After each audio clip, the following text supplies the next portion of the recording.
And we are back. We are back, bumble bitches. This is not an episode. This is Friday content. Friday content. We don't have a big hoopla because we just recorded episode 42. We did. While you guys are watching this, we are currently in Thailand on vacation doing couple seminars. Yep. This is the first episode that we've recorded in probably 3 months that has not been Patreon live. Yeah. We are alone. No one's helping on the camera right now. Alone now. No one's on the chat to give us feedback. We're just Comedic old school, breaks. going back to what we were doing before. Oh gosh. There is an article that I popped up on Forbes that said the state of dating in America in 2024. Emotional cheating ranks higher than physical cheating. I believe it. And I think we should read the article and then have a discussion. And then I have another article thing. just in case it doesn't go very long. Fantastic. All right, I'll let you read. All right. So it says online dating apps and sites have become increasingly common in the dating scene. And it appears they just might be on their way to being one of the top catalysts in igniting the majority of relationships. In fact, nearly half of Americans, 45% of respondents, in a Forbes Health/OnePoll survey reported online dating apps to be the top spot for meeting someone to date. That's insane. It's crazy to think about. Everything is digital. Yeah. Cold and dead and fake. And very easy to step away from. Yeah. No reason to put any type of real effort into it because there's always going to be that next swipe. Right. Ahead of the most romantic days of the year, Valentine's Day, Forbes Health and OnePoll survey data reveals how people feel about dating and where people are meeting their romantic partners, as well as which states are the quickest to declare their love. Ooh, so how do Americans feel about dating? I think they hate it. I think they do too. I think more often than not, people actually do fucking hate the dating game. The current state of dating in America is trending towards dating yourself first, says Stacey Diane Arenes Littman, PhD, a licensed professional clinical counselor, sexologist, and Forbes Health Advisory Board member, adding that more singles are prioritizing their mental health and feeling more empowered to foster the love they desire. It actually sounds healthy when it's worded that way. Yeah. The first part of it sounded very narcissistic. It did. Yeah. Dating yourself first. I didn't like that phrasing. Yeah. But going on to say prioritizing their mental health and feeling more empowered to foster the love they desire. Context matters. Well, I mean, if this is where things are going and this is what people feels like, the dating game shouldn't be what the dating game currently is. Right. In fact, while 64% of individuals claim to be actively dating, nearly 36% of respondents reported to not be actively dating. 36 is a lot. Out of 64? 64% of individuals claim to be actively dating. So out of 100, 64 are still dating, 36 of them 36 were not. Okay. I thought that was half of that. Okay. Yeah. That number's gone up since this came out. Really? Yeah, they're estimating that half of the U.S. population has removed themselves from the dating game. Wouldn't blame them. Which could point to a pattern of focusing on oneself instead of others. Additionally, with the current dating landscape focused more on feeling empowered to make choices in your own best interest, Rufus Tony Span, PhD, a certified sex therapist and Forbes Health Advisory Board member, believes the trend is leaning more towards dating a number of individuals at once rather than putting all of your attention on one potential partner. I don't think you have to believe that's the trend. That's the trend. It's happening.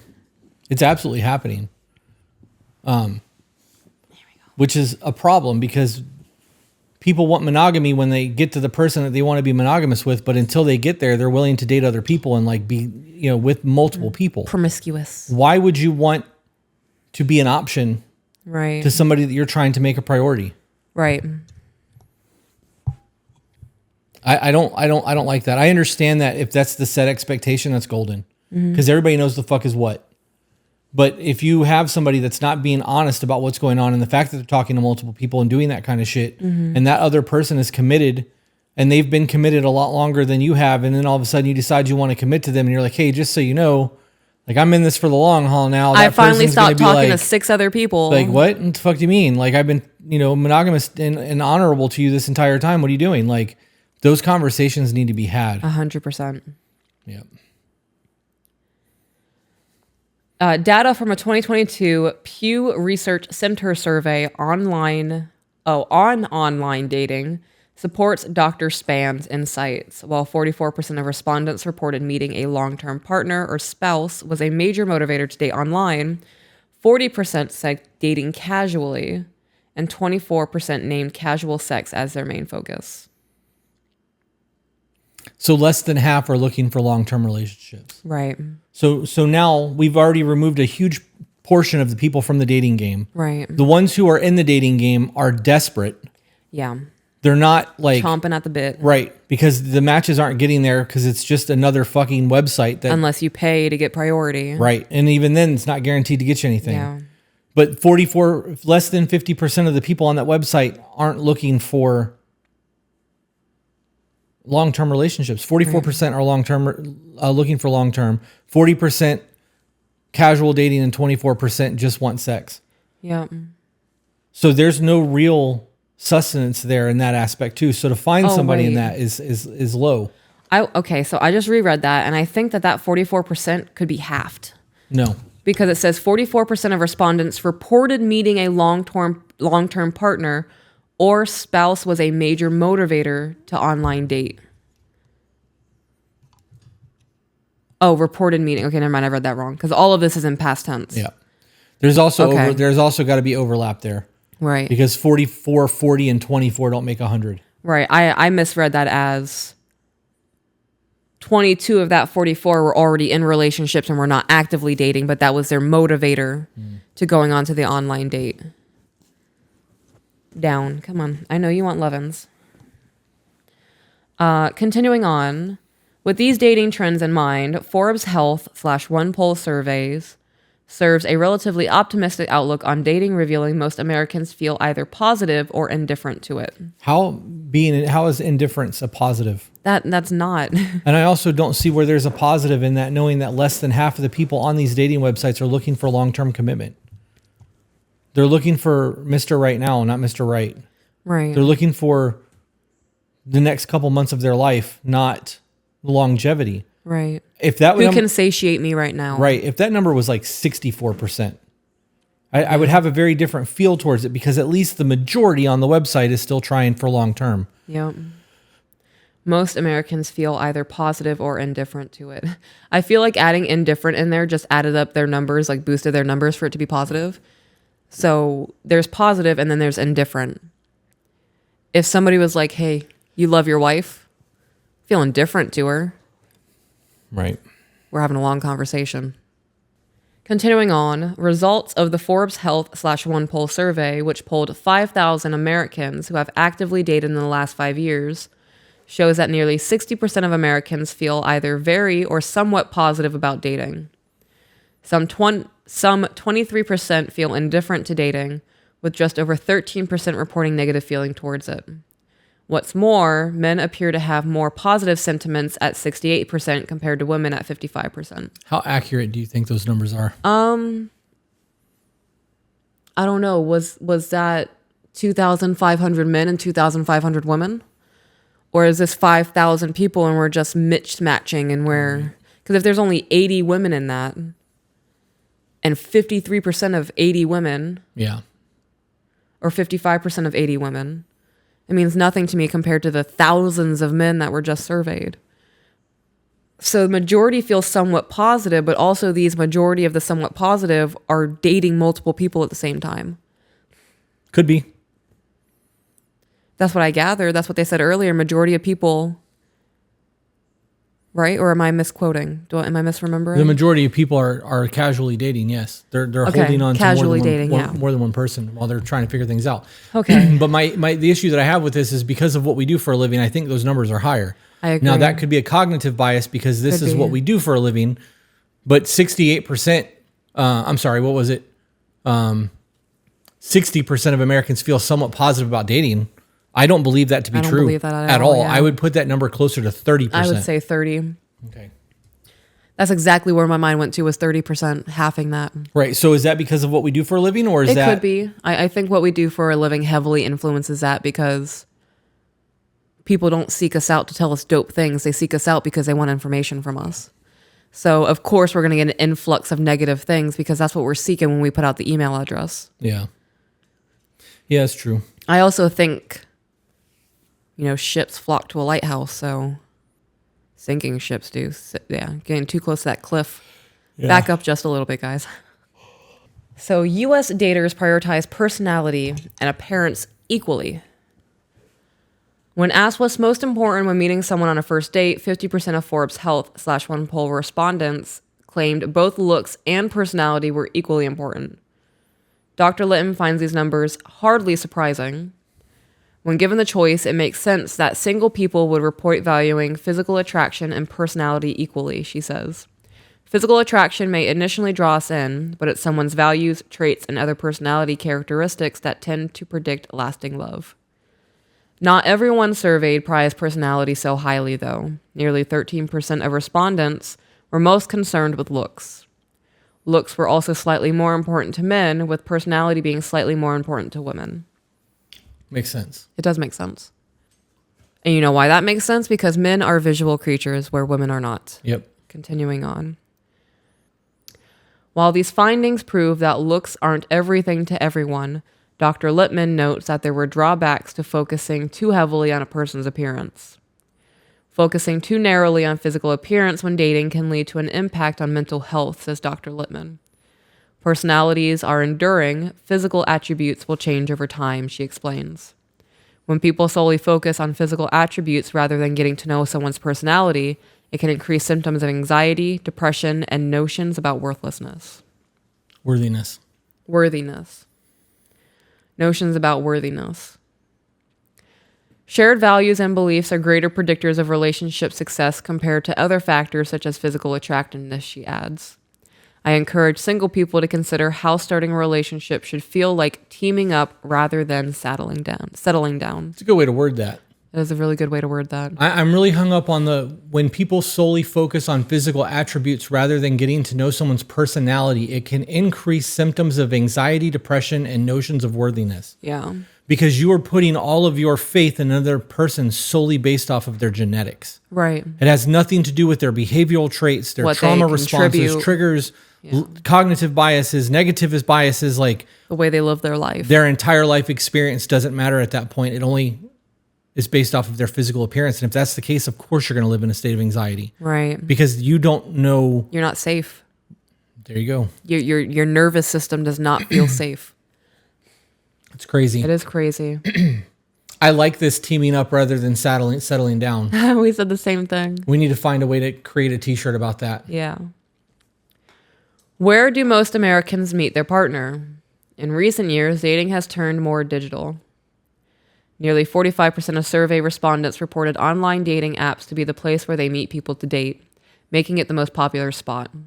This is followed by 33% meeting through a friend, nearly 32% at concerts or festivals, and almost 27% on social media.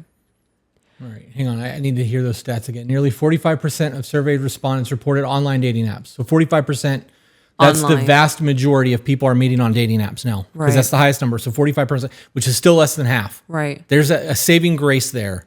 Yeah. But then we add in social media. I would group that into online. Because 27% met on social media. Well, if you're talking about Tinder versus Facebook, right? I think those are two different But it's still on the internet. I agree with that. So that would change it digitally to 70%. Right. Almost. Right. I'm not trying to group like Facebook into Tinder, but the fact that you had to pick up your phone or get to a computer to meet this person versus the 65% that met in person? Yeah. Well, I think it's important to recognize that 33% still talk about meeting through a friend. Yeah. Which I think is the best way. I mean, it sucks that you're keeping your social circle and dating circles the same way, but like... Personal recommendation, bro. It is a personal recommendation. You are giving me a referral. For a job right now. Right. Hey, I think this person might be good for you. You guys may mesh. Now you have somebody that has invested interest in the relationship besides just you. because they want to see both you motherfuckers happy. Like, Right. if I could get rid of online dating and make everything based off of community dating things with a snap of my finger, I would do that shit right now. Oh gosh, when we make money, I think I want to open at like a coffee house or something that's specific about dating where you can come in and just not feel judged. Yeah. If you're sitting by yourself, there's a designated area for you to sit by yourself where you can go sit where you want to have someone sit down and chat with you, right? Solitude corner, social corner. And if you're sitting in the social corner, just talk to people. And if you guys click, dope. If you don't, thank you for sharing a coffee with me and listening to about my day. Yeah. I actually want to own a coffee shop. I've not been shy about saying that for the last 2 years. Yeah. I just, if we ever did that, it would have to be in a way that we are investing in somebody else's dream, Right. and just take a percentage from it, because I do not want to create another job for myself. I want to create the environment. Right. I want to create the community. That's where my interest in all of that is. But we'll get there. Yeah. We'll get there. So continuing on, some of the least reported spots to meet someone to date include bars, almost 20%, and grocery stores, over 9%, with public transport falling last at 5%. There's an entire chart of where people meet. And Holy shit. I'm not going to give the percentages. We'll just go through them with where they are. First one is online dating apps. No surprise. Second one is a surprise. Video games. I believe it. Online video games? I would have put work No. as a second. Yeah. Concerts and festivals, speed dating, which I guess is a thing apparently, because that's at 21%. Through social club, hobby, etc. The gym, through work, that's way down there. Through work is barely above social media. It is so it's above video games. This is not It's number order, right? You're numeric right. order. You're right. So this is just they just threw shit up there and put numbers next to it. Right. This is not chronological. The overall, right? Yeah. It's not in order. Okay, so then online dating apps is first. Through a friend is second. Concerts and festivals third. No. A hobby fourth. Through work is third. That's at 26%. And then video games. Okay. Pros and cons of dating apps. Dating apps are a double-edged sword, says Dr. Lippman. On one hand, they can be a catalyst that connects you with people who you might not cross paths with otherwise. On the other hand, the gamification of dating apps can create barriers to love, relationships, and meaningful connections. Dating apps can perpetuate grass is greener mindsets and keep some individuals in unhelpful behavioral cycles, as Dr. Lippman, noting that some may utilize dating apps as a tool to gain validation. Yep. We have touched on that a lot. And they're about to do it again. And exactly what we've talked about. Yeah. Every match results in a dopamine boost. The gamification of dating apps occurs when single people begin to use dating apps to feel better about themselves rather than their intended use, she explains. Okay, so here's how this looks. It's no different than somebody getting on Instagram and checking to see their metrics of a photo that they've posted, whether it's of them or something else or whatever, their food, their whatever. art. Right. That's a dopamine hit. Now you make it personal because they're validating who you are as a person. You're attractive. You've got nice features. You've got a funny profile, whatever. And you are going to that dating app every 10 or 15 minutes to see if you've got new matches. And if you get a new match, you get a dopamine hit. Now you are actively trying to get people to engage with your profile. You're sharing it places. You're swiping more, trying to get another hit, another hit, another hit, another hit. You find somebody that you decide that you want to start talking to, and you are now in that habitual cycle of checking for that dopamine hit over and over and over again. Yeah. This person is never going to get the time that they would have got if it wasn't for this dopamine hit waiting every 15 minutes. You want to hear something stupid? I'm going to interrupt you. I'm sorry, but you just saying that triggered a thought in me. I haven't thought about this in decades. When I was a late teen, somebody talked me into downloading one of those dating apps. And I was in that perpetual cycle of matching people, talking to them, matching people, talking to them. And there was one point I had like 10 people that I was talking to and not really interested in. But I was talking to them because it was somebody to talk to and they were making me feel good about myself. And then one person did come along and I was like, oh, fuck, how am I going to tell these 10 other dudes I'm not talking to you anymore? And then my guilt kicked in. And I was like, well, I can't really just throw the... And then the people pleasing kicked in. And now I'm like, I'm stringing 10 guys along and this other guy has no idea that I'm like...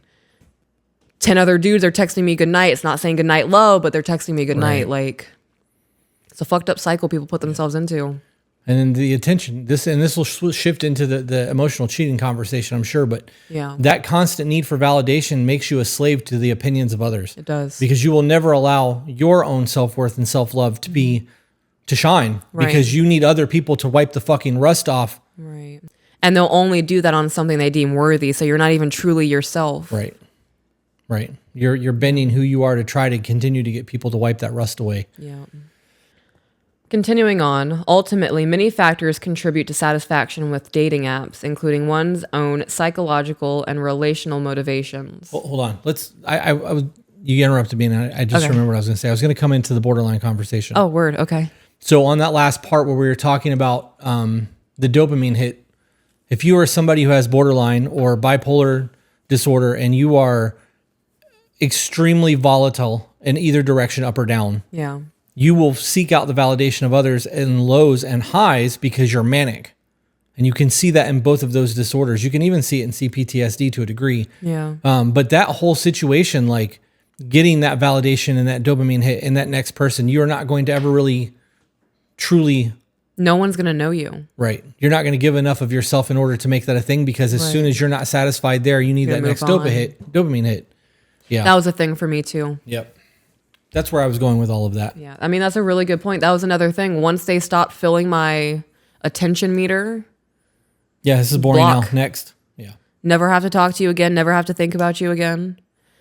Looking back on that, I feel really bad to all the dudes that I did that to, just ghosting them that way. Because maybe they actually had hope. Maybe. I'm sure some of them did. Yeah. And then just one day woke up to, Block. can no longer talk to this person. People do really shitty things when they're selfish. Mm-hmm. And in the moment, it doesn't feel selfish. It feels like you're not meeting my needs. I don't want you anymore. Right. Well, that speaks to the me. It's all about me. It's not about you. Right. Center of the universe, main character syndrome. Yeah. Everybody has it to a degree. Right. The problem is they don't want to admit that they have it to a degree. They want to a degree. They want to lie about it And they don't want to check and it. downplay it and then not actually right. All right. Continuing on. So what was just said, the many factors contribute to satisfaction of dating apps, including one's own psychological and rational motivations, was said by Olivia Verhulst, a licensed psychotherapist and Forbes Health Advisory Board member. I would encourage intentionality and boundaries with one's app use, including time limits. How crazy is it that that's the recommendation being being had instead of I would encourage you to intentionally date and set boundaries, not intentionally set time use with the app. Spend less time on the app. Right. We don't want you to stop using the app. We want you to stay addicted. Right. And we want you to continue to chase that dopamine hit and eventually move into porn and go into that whole fucking fiasco. Psychological mess up. Right. Versus telling you the right thing to do would be to date with intention, to set boundaries, know your boundaries, write those motherfuckers down like we have been telling people for over 2 years now. Yep. It has been almost 2 years at Isn't this that point. insane to think about? Yep. If you figure in what we were doing on TikTok before we started the podcast, we are past 2 years. Holy crap. Yep. Yep. Continuing on, another result of dating app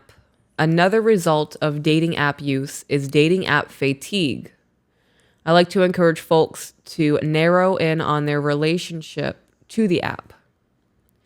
Look inward. Is it starting to feel more anxiety provoking, triggering to our insecurities, or more like a game or slot machine, swiping from one profile to the next than it does a positive resource in our lives? If this is the case, Verhulst recommends reevaluating how you use the app and potentially taking a step back. How many people do you think doom scroll Tinder the way that people do TikTok? Thousands, millions. Really? You really think so? Yeah. I can't remember where I was, but I was sitting somewhere with a group of people, and I happened to just look over, like I survey rooms. I don't like to be on my phone when I'm in a group of people. Right. I don't want any blind spots. So I will people watch. I'll look at the clouds. I'll look at curtains blowing, animals, whatever. And this dude sat there, not even really looking at the pictures, swiping left or right. Just back to back, quick as shit.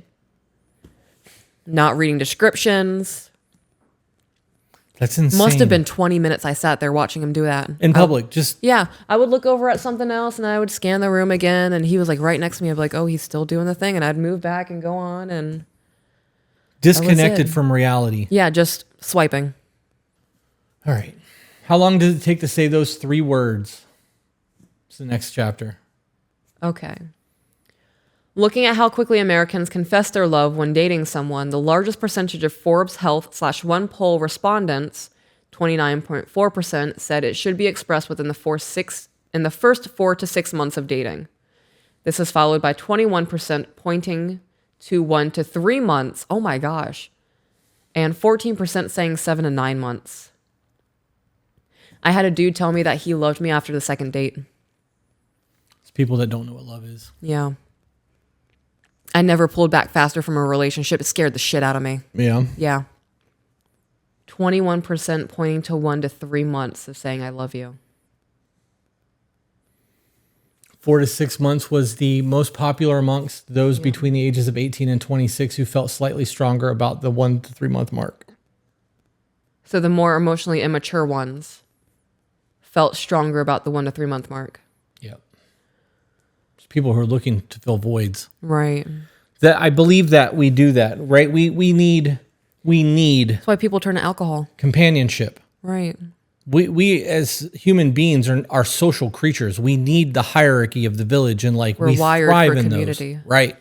There are people that do really well in isolation, but they're the exception, not the norm. Yeah. So to be in a situation where we know that people are lonely as a motherfucker, that needs are not being met in the home, that there's trauma being had over and over again, people aren't healing. They're using people to fill voids in themselves in the 18 and 26 range, which is why they're so quick to fall in love and just accept that they're in love now. Right. Like, you could call it puppy love or an experience. It's lust. Yeah. That is what it boils down to. It's lust. Yeah. Continuing on. However, when it comes to the right time to say I love you, it's actually less about society's expectations and more about your own personal self-awareness, notes Dr. Littman. The more experienced, self-aware, and skilled we are in recognizing our needs, communicating our desires, and investing in our relationships, the better we become at partner selection, she says. I'm going to read that one more time. The more experienced, self-aware, and skilled we are in recognizing our needs, communicating our desires, and investing in our relationships, the better we become at partner selection. Babe, what is the most important choice you will ever make in your life? The person you're going to marry. Exactly. Yeah. I think it's crazy that they had to put that in there. Communicating our desires. And needs. And investing in our relationship. Yep. Investing in our relationship. People want to get into a relationship because somebody's attractive or they make them laugh. Right. There's no sustenance there. That's the courting phase. You should be spending time with this person to figure out their quirks and find out what their dreams and aspirations are and if this is going to work. Right? Like, we don't want to be making a 70-year decision in a 3-month span. Right. It's like walking into a restaurant and be like, yeah, the outside looked good, but the food was trash. Right. Let's go back. Right. Saw the server spit in my food. Let's go back there and try the salad. Yeah. The better we are at... Oh, are you going to say something? No, go ahead. The better we are at partner selection, the more quickly we may express I love you.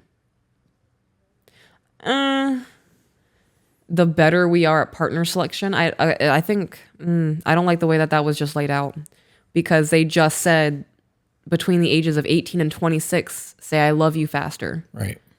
Well, they went on to say that recognizing our needs, communicating our desires, and investing in our relationship is how we become better at partner selection. Okay. So that does make sense when you think about the communication aspect, being able to properly articulate what you need and want, setting boundaries, and then finding people that mesh, that are willing to adhere to those boundaries. So the genuine I love you comes sooner. It comes a whole lot sooner because now everyone's on the same page. We're not guessing anymore. Yeah. I know what I want out of life. You know what you want out of life. And I'm willing to give you that from me to the best of my ability. And I'm not going to fucking shortchange you. Like, you're going to do the same for me. Cool. Let's invest. Now we're spending every free moment together. And once a week sleepovers are becoming a leave your toothbrush here because I don't want you to go home tomorrow night. Like, that build happens. But that comes from a place of like, we've really understood what's going on because we've had all the hard talks. Yep. Which state is the quickest to say I love you? All right. Which one of you guys are the most fucked up or the most emotionally mature? Let's find out. The states quickest to express their love for a romantic partner, according to the Forbes Health/One Poll survey, are Arizona at 46%, Massachusetts at 43%, and Connecticut at 41%. This is I love you within the first 3 months of dating somebody. This is based on states that have the highest percentage of people saying I love you within the first 3 months. Oh, that's what you just read. Yep. On the other hand, do you want to read, babe? I can. On the other hand, only 9% of the people in Oregon say that they would express their love for someone within the first 3 months. Oregon, Illinois, and New Mexico ranked as the slowest to say I love you, with only 13% of Illinois residents, 16% of those in New Mexico uttering the 3 words during this time frame. This speaks to cultural standards as well.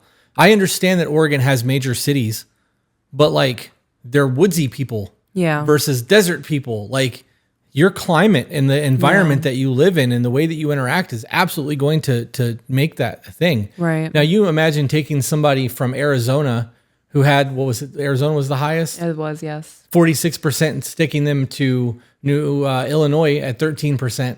And you put those people together, what is norm to them is not going to be the same thing. And they could really fuck up a good relationship by not understanding that. Right. You know what I mean? That's crazy to think about. That is crazy. I think the best time to say I love you is when it's true, says Dr. Span. It doesn't mean that the other person will feel exactly the same. However, it's best to know that the person you are sharing your feelings with will hold space for you and reciprocate. Florida's 27%, just in case anybody was wondering. Yeah. Do you know how many months in we were before you said I love you? I don't, because it doesn't matter. Because I fucking knew. Yeah. Yeah. I didn't say it back right away either. You didn't. It's okay. You didn't have to. I knew. Yeah. Yeah. What do people consider as cheating? One definition of cheating, according to Merriam-Webster, is the act of being sexually unfaithful. But is this the case for everyone? The Forbes Health/OnePoll survey results show physical cheating may not be the top concern for many. Looking at what Americans are most likely to consider as cheating while dating or in a relationship, the largest percentage of survey respondents, 42.3%, consider their partner intentionally dreaming about someone else in a romantic way. Example, daydreaming as cheating. Okay. I agree with that. Okay, let's pause all of this for a minute. Because you have said on the podcast that you think emotional cheating is worse than physical cheating. Yes. Most men polled will say it's the opposite. Right, because that's how you guys feel connected to us. Right, it's different. Right. The emotional attachment that comes with sex is different for men and women. Right. Emotional cheating in this scenario being somebody who simply daydreams, where does that lead into an emotional infidelity or daydreaming as cheating? Are we talking about like for me? I don't know. maybe for you. I just said I agree with that. Yeah. But what does that look like? Are we talking about like a daydream of, man, it would be so dope to go on vacation with her instead of so and so, or is it sexual, or is it? Yeah, that right there, that vacation with so and so. If you wanted to take somebody else to Vegas, not me, our marriage is over. Like, that's it. So what about things like I would rather talk to so and so than talk to my woman because blah blah blah. Same thing. Daydreaming is that still a daydreaming? Yes, that means our relationship is fucked up. 100%. It absolutely means the relationship is fucked up. Yeah. But I'm asking about the cheating aspect. Do you think that's emotional cheating? I wouldn't view that as emotional cheating. If you didn't feel safe to come and talk to me, okay, I view that differently as emotional cheating. So the difference would be not safe to talk to you, or not viewing it as worth having the conversations.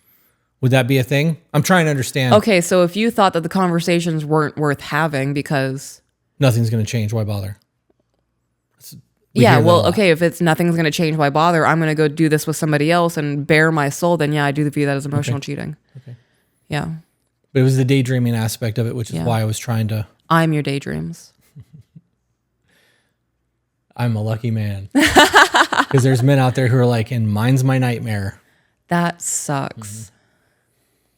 All right, so I'm going to reread that thing. It said, looking at what Americans most likely consider as cheating while dating or in a relationship, the largest percentage of survey respondents at 42.3% consider their partner intentionally dreaming about someone else in a romantic way.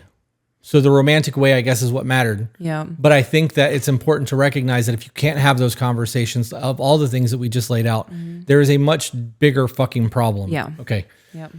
As cheating, this followed by nearly 41% stating that flirting and 38% considering it cheating if their partner still had an online dating profile. Yeah. Just as 36.3% said if their partner slept with someone else, they would consider that to be cheating. You would think that 100% would consider that to be cheating if they have agreed to a monogamous relationship. Right. So why is that only 36.3%? I have no fucking idea. As for the still has an online dating profile. I would view that as cheating.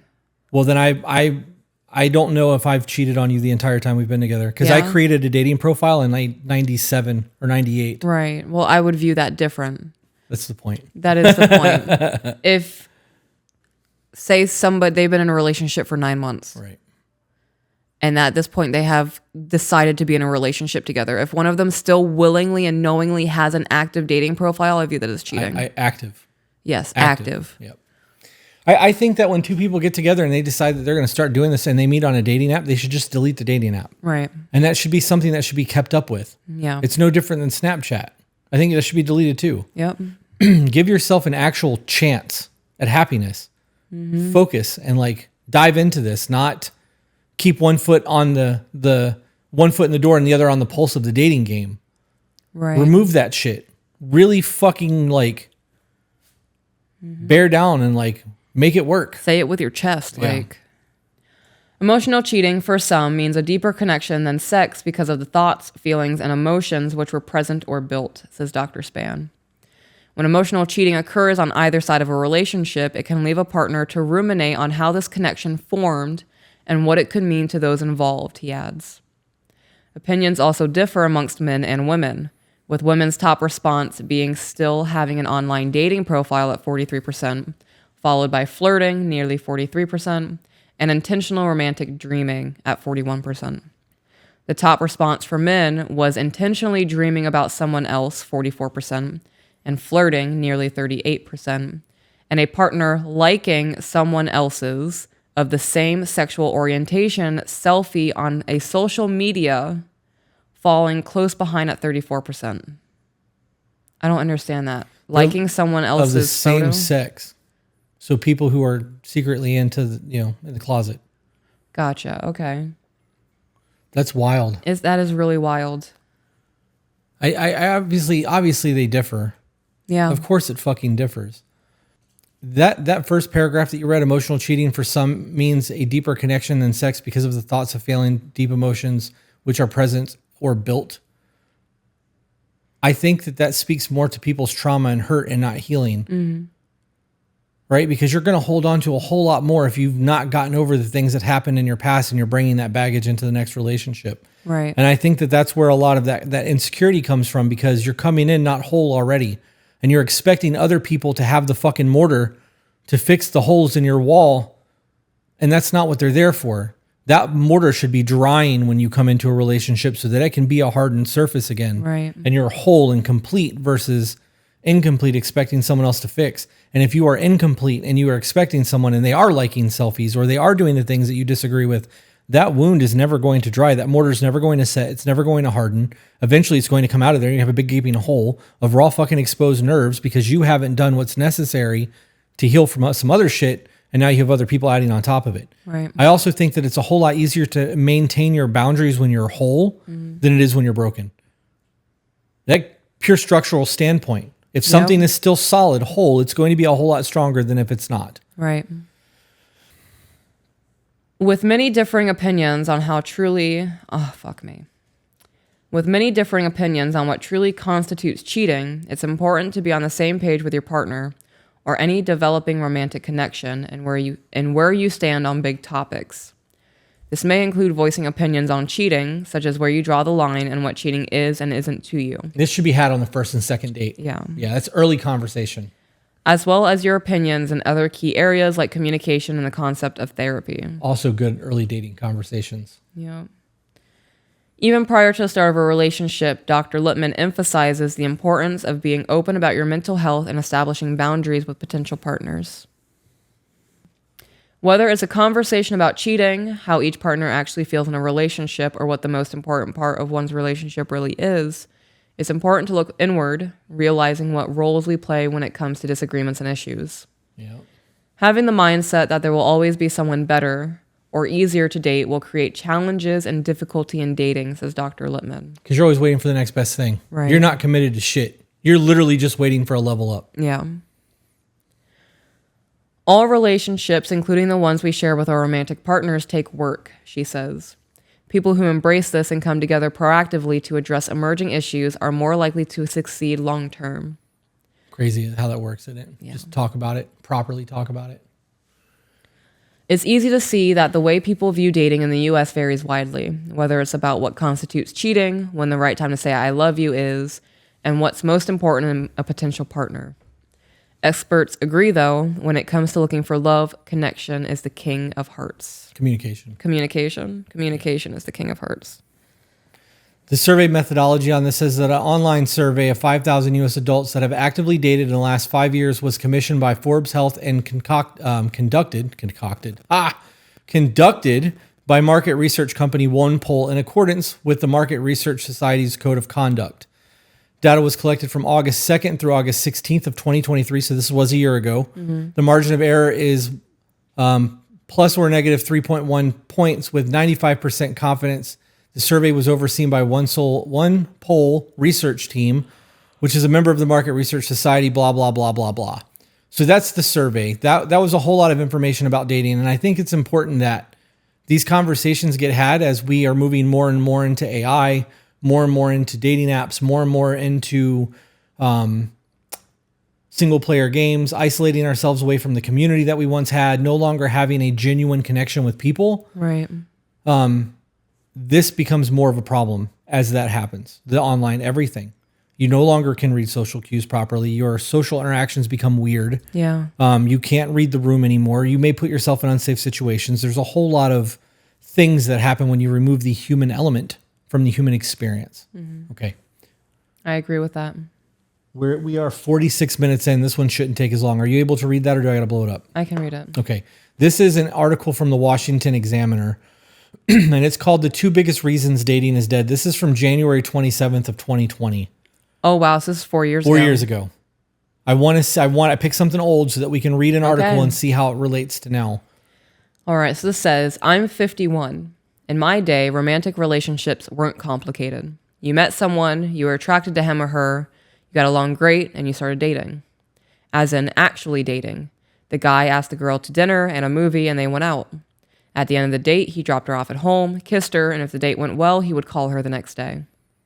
Doesn't that sound ideal compared to everything we just read? Right. Right. That sounds like it's a so good easy. evening. It's so easy. And if it doesn't work out, you don't get a phone call. High five. Thanks for the dinner. Yeah, it was still a cool time. We said our goodbyes last night. Yeah. Phone call's not expected, but if it happens, it's nice. Right. Keep in touch. Later deuces. Right? Like. Yep. If one of the two parties wasn't feeling it, the relationship pretty much ended there. If they both liked each other, it continued. At some point down the line, the relationship would either fizzle out or it wouldn't. If it didn't, the couple got married. The end. Don't like the end. I really don't like the way that was worded. Yeah. How about the beginning? The beginning. Yeah, that's a good way to put that. Babe, I know that I said this to you the other day, but like, I couldn't imagine riding this roller coaster with anyone other than you. Like, I'm fulfilled. Right? Like, it's a big fucking statement. That is a big sentence, yeah. Life is really good. I get to do a lot of dope shit with my best friend who I know loves me, is there for me, supports me, cares for me. Like, we are doing this life thing together, and it is fucking incredible. And if this was the end, us getting married, was it like, fuck that. Why would anyone want to get married at that point? Right. That doesn't sound like fun. Fuck yeah, let's do this. It sounds like you're about to read my obituary. Right. Yeah, my eulogy. Yep. Crazy. Continuing on. Mm-hmm. Oh, pardon me. This pattern bears no resemblance to today's dating scene. The young people today generally don't date, they hang out, which basically means spending time together in the same room. They don't even have to be communicating in that room. They're likely on their respective smartphones and watching TV. Or they might hook up which means anything from kissing to having sex. Whatever goes on between men and women today, particularly in college, but even afterwards, is very often vague and senseless. Not dating with intent. I absolutely hate it when we're both in the living room on our phones and the TV's on. Yeah. I hate it. I feel like I'm just sitting there wasting my life. And we do it.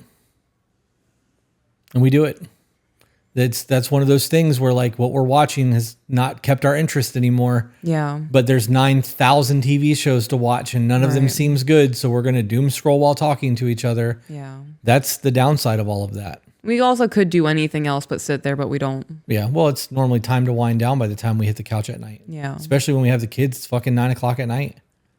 We're old. We are. Continuing on, smartphones and social media. Social media. Smartphones and social media are in part to blame. Come on, you can't just skip over that. That now you just say in scenario and media, it's the same way. No, I said media and are at the same time. Oh. I didn't take a breath to differentiate the words. Okay, cut that. Start over. Okay. Smartphones and social media are in part to blame, but the rules had changed already. As products of divorce, the modern generation has no clue how to make a relationship work. I kind of agree with that. I can only think of one person whose parents stayed together throughout my whole school year, like my school career. Yeah. I can think of one friend whose parents stayed together and they hated each other. The sex part they have down, that part's easy. But how to communicate, how to date, and how to love, well, it's all Greek to them. There are two main reasons for this sad state of affairs. The first is that so many women have lowered their standards. They no longer, as women have always done since the beginning of time, embolden men to bond with them before agreeing to have sex. If a woman wants love and commitment, even before marriage, she's probably not going to get it by making herself so sexually available. That's not how it works. Unfortunately, young women have been taught that having sex like a man somehow makes them a man's equal. I actually agree with most of that because of the Whatever podcast. I agree with all of that. Okay. As a woman, I agree with all of that. I do think that women are lowering their value by having sex with everybody that they see and giving it off on the first date. I bet you don't even know the man's last name and you're laying down with him already. It's insane to me. Yeah. I agree with all of it too. The thing that I got caught up on though was they no longer, as women, have always done since the beginning of time, emboldening their men to bond with them before agreeing to have sex. That hasn't always been a thing. Brothels. Right. No, absolutely. There's definitely been women that's in that trade. Yeah. But for the most part, that statement, embolden men to bond with them, that's a really well worded phrase. Yeah. You embolden me with a lot because I want to be the man that you view me as. Mm-hmm. If I didn't have to live to this expectation and you weren't going to hold me to a standard and it was up to me to hold me to a standard, that standard would decrease over time because I would get into a comfort of this is just the way life is. Right. This is acceptable behavior. Everyone is okay. I'm okay. So there is a power that comes from a woman choosing a good man and then fucking backing him. Mm-hmm. That was a really good way to word that. I got hung up on that shit as you were reading it. So, but that was where my hiccup came. But I do agree with everything that you said. Yeah. Or with the article. I don't know where we're at. I know where we're at. But of course, it does just the opposite, meaning women having sex like men makes them unequal. It does the opposite of that. Women don't gain power by being promiscuous. They lose it. When it comes to love and sex, women are the gatekeepers. Mm-hmm. Men have always followed their lead. A man can't have sex without her permission. If he does, it's a crime, in parentheses on this article. Therefore, the average romantic relationship travels along whatever path a woman walks. If she lets a guy know he needn't put in the effort, well then, he won't put in the effort. But if her standards are high, if she commands respect and makes him work to earn her love, he will rise to the occasion. Hopefully. I'm adding in that hopefully. Yeah. There are some dudes out there who hear you're not gonna have sex with me. I'm gonna ghost you. Right, because it's what they want. Right. They're not looking for anything more than that. And that says a lot in itself. Yeah. You dodged a fucking bullet. Right.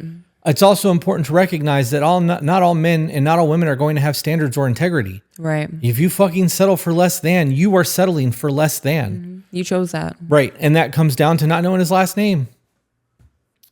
Unfortunately, too many young women do the former rather than the latter, which makes it hard for the women whose standards are high. It also makes dating superfluous. We'll go with that. Superfluous. I'm saying that wrong. So many women putting the cart before the horse, relationships go nowhere. With so many women putting the cart before the horse, relationships go nowhere. They don't even get off the ground. And that's because of the misconceptions of what things need to happen for the dating phase. Right. Court, date, move in, marry. Not swipe, fuck, ghost. I don't think you would have given me a second thought if the first thing I went to was like, hey, let's have sex. We would have had a whole lot of fucking problems if our relationship didn't pan out exactly the way our relationship did. And that's just full truth. Because I was a broken individual. Yeah. Yeah, I think back on a lot of that. I'm like, if I didn't have the grace or patience that I had, we wouldn't have been a thing. Nope. Yeah. Nope. Not even an ounce of a chance. But you are right in that standard aspect. If you have somebody that you look at, that you view as somebody who has value to the world, you have to understand that he is going to have things, or she is going to have things that she has value in. And if you put value in them and they can't put value in you, you're not going to mesh. So, and I know that this article is very heavy against talking about women, and I don't know if it's going to get into the men aspect, but men are just as guilty in all of this. Oh, 100%. Because we are perpetuating that lifestyle. Because it's easy. It's easy, right? This is give me my ball, I'm going home type shit to me. Okay. The second reason dating is dead is that young people think of marriage as the grand finale rather than the main event. I actually disagree with that. Okay. They look at it as the main event. They look at the marriage, the wedding day. The wedding day is the main event. Yeah. This is my moment in life. And then everything beyond that doesn't exist. And I understand that they're using the grand finale of the wedding, but the wedding itself, I believe the wedding day is the main event. I think that people don't plan past that because they want the dream wedding. They don't want the dream marriage. Right. Okay. That will be a good clip. That would be a good clip, yeah. This is a huge departure from the way almost every other generation viewed marriage, as the beginning of life.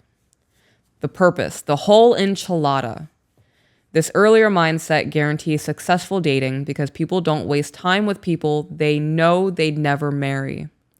Rather, they date with purpose to find out if the person is a potential life match. Without that element, you're just shooting blanks. I agree with that. I agree with that too. I actually like the way that it was worded too. Yeah. But here's the real problem, a largely unspoken problem with this new mindset. There's a huge psychological toll for moving in and out of countless relationships that go nowhere. The idea behind postponing marriage inevitably is that you learn about people and about yourself and about what you ultimately want in a partner, and there's some truth to this. But it is equally, if not more, likely you'll end up in a cynical and scarred and more wary, not less, of how to build a relationship that lasts. This is especially true if all of those relationships were sexual in nature, which they typically are. So there's clearly no longevity. Right. Looking for right now. Instant gratification. Yeah. Each time you invest in a relationship that doesn't last, each time you pour out your heart and your soul and your body to him or her, you leave just a little bit damaged. I agree with that. I agree with that too. I believe that you leave bits and pieces of you behind. Like a Horcrux. For lack of better terms, yeah. I do believe that. If there are things that you know about me that no one else on the planet will ever hear. And every time I have a conversation about that and I am healing a little bit more from it, or I'm forgetting little bits of pieces of detail, that part of me is dying. And when I leave that with you and that little bit gets healed, it is effectively Right. becoming no longer a part of my story. And if I tell that story to 9,000 people individually, now that's just words. There's no emotion behind it. There's no remorse or horror or fear, or it's just, hey, that happened to some other person. And I've told this story so many times, it's now just dead conversation to fill space or to make you think, where is that? It's gone, right? Like the heart of who I am would be gone at that point. Yeah. That's crazy when you word it like that. It is. You'll then take these wounds with you into each new relationship. And by the time you get married, if you do, your faith and love has been shattered. Agree with all of that too. If we change just these two things, if women start owning their power in the realm of love and sex, and if young people view marriage as something to aspire to rather than something to put off or to avoid, dating will once again start to carry a lot of weight. And women taking back their power in the realm of love and sex will start to eliminate the men who chase it. Absolutely. Because then it's harder to access. You mean I have to try for things? Either I'm going to try or I'm just not going to do it. I do believe that women perpetuate that mindset in men because it's so easily accessible by the women who do that. I agree. I don't see any evidence that young people, women in particular, enjoy putting themselves through endless streams of broken relationships. None of us learn who we are until we get married, so the idea of postponing marriage until we know ourselves is just something people tell themselves. It's in the commitment that we learn that of what we're capable of. It's in the commitment that we finally, ultimately learn how to love. How do you feel about that? I agree with that. Do you? I did not understand my capabilities of loving another human being and the grace that I'm capable of having until I got married to you. Why? Because you make worth all of the hurt and the accountability and damn, I was a shitty person back then. All of that acknowledgement helps me grow into a better person. And if it weren't for you, yeah, I have my children, but I was still a very hectic mother and not fully put together until I had a man in my life to support me and love me the way that you do. It said, none of us learn who we are until we get married. A lot of the self-help books we read say that. Laura Schlesinger, the empowered wife, she said that. Yeah. Mm-hmm. That was Laura Doyle. Laura Doyle, that's who I think. I know that a lot of those books say that. I don't think that that's worded well. Yeah. You can know who you are before you get married. You could never get married and live your entire life knowing exactly who the fuck you are. Until you get married and there's an intent behind the marriage and the relationship is put before the individuals and you are living for the sanctity of the relationship, you don't know what you would be willing to sacrifice. Yeah. And that's the conversation. Because you are going to find yourself giving up of things that you otherwise would not have given up for. Right. Whether it be a person, whether it be whatever the situation is, I'm definitely not going to ever do that. And then the right person comes along and you're fucking in love and this person. So this one situation, we can make this work because it's temporary. We still have the rest of our lives. Like, it's a sacrifice. Right. So you don't know what you're willing to sacrifice until you are married. And whether or not you're happy and want to be. I think that's a better verbiage. I got hung up on that. Yeah. The final line of this just says, until then, we are just killing time. Oh, that's it. That's the end of the article. Nice. So knowing that this was written 4 years ago and it's short, obviously Yeah. this was just filler content to get us over the hour mark. What do you think about that? I think that's just become more true. The promiscuity is at an all-time high. OnlyFans is at an all-time high. Women banking on OnlyFans, supporting them. Yeah, I think a lot more is being fed into that than there was in 2020. Okay, so then how does Peaches fix this for women? If you were able to queen bumble bitch everyone and make the pollinators do your bidding, how would you fix this? The only thing to fix this is for people to fix themselves. And my first step would be reevaluate your self-worth. Learn to love yourself? Learn to love yourself, yeah. Yeah, I guess that would be mine. Self-worth I was going to I had a whole lot of things, and every single one of them just went right back to self-worth and loving yourself. Yeah. Because that comes down to understanding that I have value. Right. The amount of people who hear you're not smart, you're stupid as fuck, you're a piece of shit, you're fat, you're ugly. Yeah. You're never going to have anything. The amount of bullying and trauma and all the shit that people hold on to still is all learned behavior. But if you don't believe that, and you believe that you have value, and you believe that you're worthy of love, and you're worthy of the person that you're with, and you're going to live a very different existence than you would be if you're just skating by hoping, right, somebody please fucking love me. I'm worthy of love, love me. Like that's how that views to me. Yeah. And for women, broken men are 100% going to try to take advantage of you for sex. Yeah. 100%. Yeah. They'll do it for more than just sex. Yeah, but sex is a big thing. Yeah. But if I'm talking to women specifically, you having a vagina does give you power because a lot of people will try to manipulate you to get it. Right. Knowing your worth and knowing that sex has worth, I believe that sex is directly correlated to mental health.